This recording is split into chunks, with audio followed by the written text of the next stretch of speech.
Hello everybody, welcome back. It's Cape Rugby TV time and winter time. Nice to have you along. We're talking about what's happening in Club Rugby, Western Province Club Rugby. A lot of games in place, but before we get going, of course, big thanks to Score Energy Drinks on board with Cape Rugby TV. You can see the Score jerseys behind me there. And of course, CyberSmart internet service providers. We'll talk about both of them a little bit later during the course of the show. Of course, it's time for us to take a look at the logs, the results, and the fixtures. Back in studio with us, Renzo Botman. Nice to have you back, man. Thanks, James. Haven't been here in a while, but yeah, always good to be back in the studio. I see you're wearing your big jacket. Yeah, it's so cold. It's cold outside, so you know, it's trying to keep warm as much as I can. And I was going to say Ellie P. You know, give your DJ name like Renzi B. And it's the taste. Nice to have you back, Ellie. Yeah, good to be back. I see you're also warmly dressed. Yeah, but rugby is a winter sport. It is a winter sport. So we have to brave the storm. How was the rugby for you guys over the weekend? Was it wet on Saturday?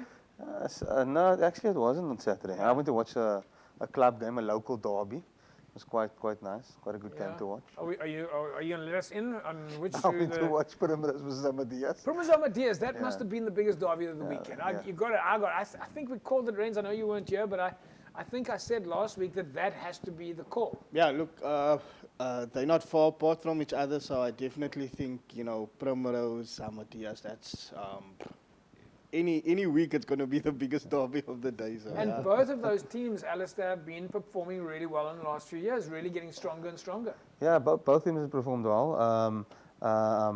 Primrose got promoted last year. Yeah, Amadeus made the top 6. But just on Saturday, like, it was a nice atmosphere. Yeah. They had food trucks at the field. It was packed, you know, kids playing around. So it was a nice event to be at. Like. That's fantastic. That's exactly what we expect from Club Rugby. Is the gees of Western Province Club Rugby always comes into the picture. Folks, tonight we've got quite a few games for you, including we're going to take a look at the Brackenfell Van Stel women's rugby games. We'll take a look at Unimill and Durbanville. Brackenfell back on the cards then with Van Stel's men's game, False Bay St. George's, Helderberg and Tigerberg, and we're of course doing our Score Energy Drinks competition. But here we go. This is the first half of the Brackenfell ladies up against Van der Stel women.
All right, there we go, folks. This is Brackenfell and Van der Stel women's playing, of course, home ground advantage to Brackenfell.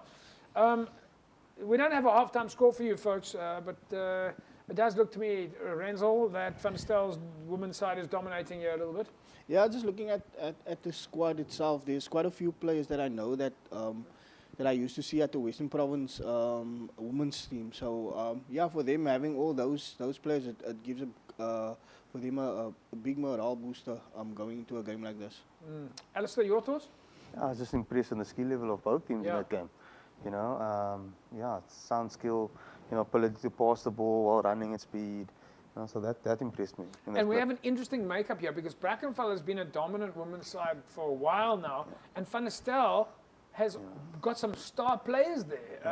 And it's Yeah. their first So year. this is a, call it like almost like a top of the table clash. Yeah. Yeah, look, it's Van der Stel's first year also playing Yeah. a women's side. Wow. So like I said, and like Ali said, the skill level of both sides. Yeah. I was actually surprised on the skill level in the lineouts, the way they did the lineouts. So yeah, well Okay. done to both sides. Before you guys give away the whole game, let's quickly take a look at the second half, and then Ali will bring you into the picture.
There we go.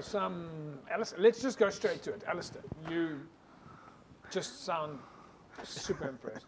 Yeah, look, I'm impressed about the way that both teams are playing. I mean, you look at the shape in the scrummages, the lifts in the lineouts, the ability to run with speed and pass accurately, find space.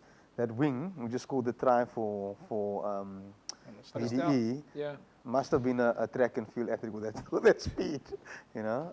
But yeah, really, hats off to the coaches developing the skills of those two teams. So talking about that, Renz, that means that there's a lot of work going on behind the scenes. There's practice sessions. You don't get to perform like that unless you're pitching up for practice. Yeah, look, James, I think we said it earlier. You know, just before I say anything about that, is that there's such a lot of women's sides this year that actually came on board at most of the clubs and a lot of clubs. And I think for them having these coaches, but if you look at the coaching classes, there's a lot of coaches that actually comes to those nowadays. So Yeah. you get that in the women's side where you have that quality of coaches now putting back. Yeah, so we see the real benefits now being, we've got 18, I think, teams in the two different leagues, the A and the B league. We're seeing coaches education exclusively for women, and it's all paying off. So fantastic to see this, and it's going to keep growing. This is the way it is now. We're seeing the exposure for women's rugby, especially from Cape Rugby TV over the years, paying off now, and we'll keep looking at women's club rugby. All right, we'll take a break when we come back. It's Unimol and Durbanville. Back in a sec.